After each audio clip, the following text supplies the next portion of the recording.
Teenagers are not procrastinating because they are lazy. We procrastinate because we are forced to slip into different skins swiftly. Hi, my name is Ridhima Basare. One quirky trait about me is that I'm a major procrastinator, something that is often found in 16-year-olds like us.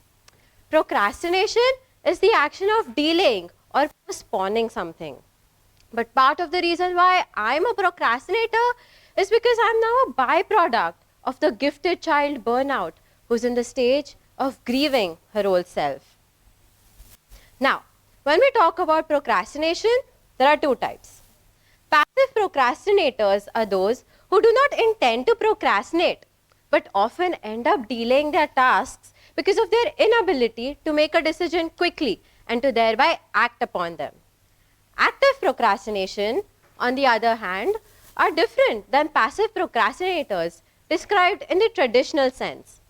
Active procrastination is a strategic, intentional, and adaptive form of delaying tasks where an individual deliberately waits until closer to a deadline to work under pressure. Active procrastinators possess good time management skills, are motivated by adrenaline, achieve high quality results. As the society continuously propagates young adolescents and teenagers into making major life decisions like career, status, and productivity, it causes them to slip into an immense pressure of fitting into ideals, which exposes them to wait at a very young age. As they feel this immense pressure of making a choice, it causes teenagers to procrastinate into choosing an identity they would want to pursue as an individual. So psychologically speaking, this is exactly how teenagers are forced to subconsciously procrastinate as an act of resistance against the ideal characters that a society wants them to play. That's how teenagers fail to choose an identity for themselves. Which brings me to my main topic of identity crisis. According to a study by NIH, approximately 63% to 95% of teenagers have reported experiencing, at minimum, mid to severe levels of identity distress across various domains like career, values, and social groups, all heavily influenced by social distress and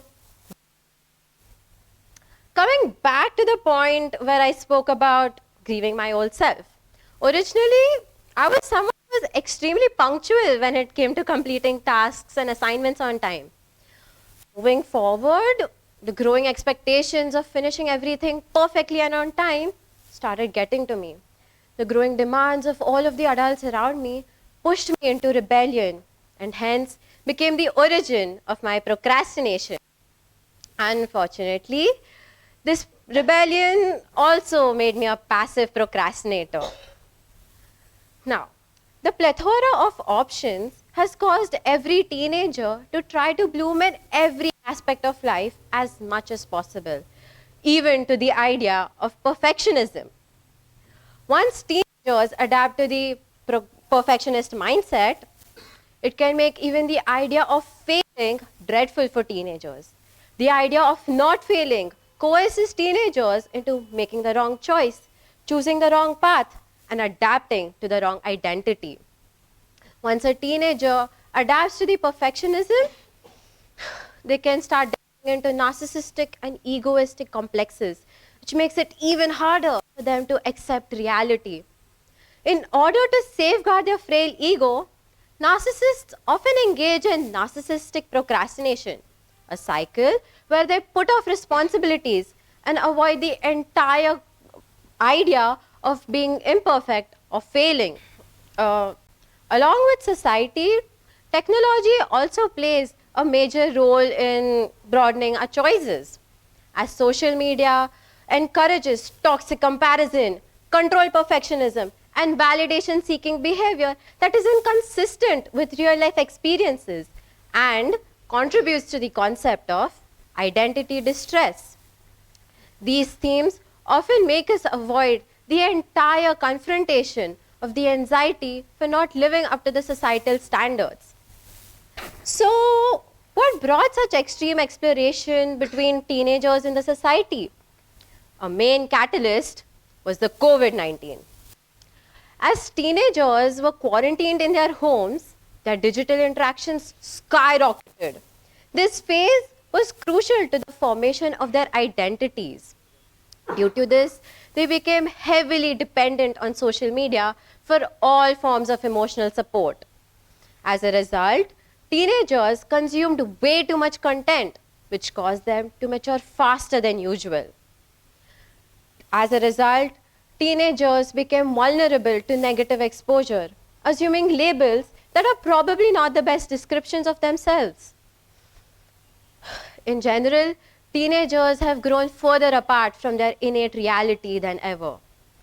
So, how can a teenager like you and me already realize that we are in an identity crisis?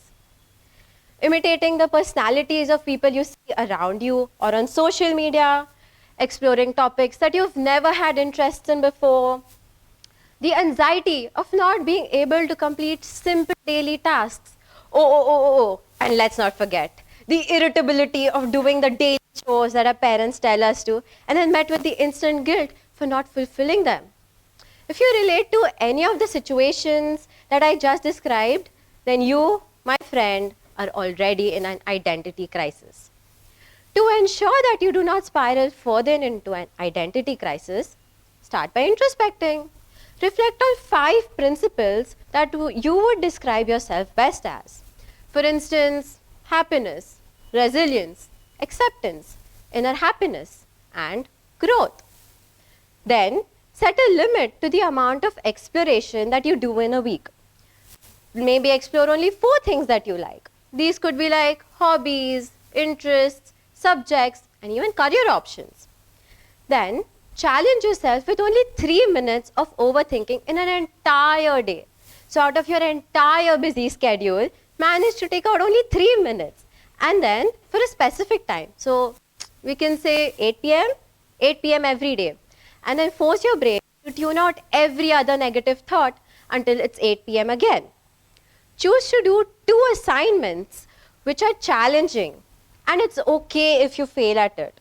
This will not only help you understand that it's not going to be the end of the world, but also will help you understand that failure is okay. It's a part of life.